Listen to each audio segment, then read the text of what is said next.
تحياتي للجميع.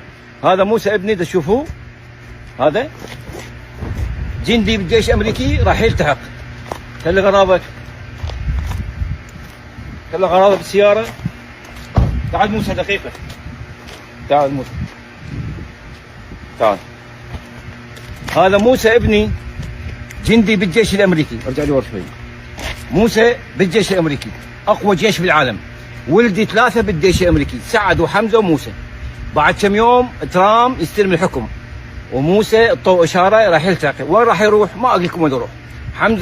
حمزه وموسى، حمزه وسعد راحوا، وراهم موسى. وانتم شعب العراقي رساله لكم، ترامب بعد كم يوم يستلم الحكم، وتعرفون ايش قال على الحشد الشعبي.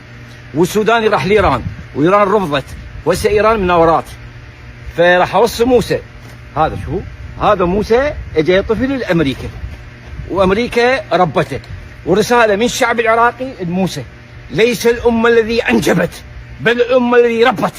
2011 موسى وياي عمره 5 سنوات ونص، وسعد وحمزه سعد وحمزه صغار، اطفالي صغار. لو راجع العراق وين اروح؟ ايش تعطيني الحكومه؟ ها؟ من كبروا نروح هناك من حاولة الزباله، الحكومه كل شيء ما تعطينا. فاجينا لامريكا هنا بلاد الكفر، اعطتنا المال والامان والحريه والمستقبل.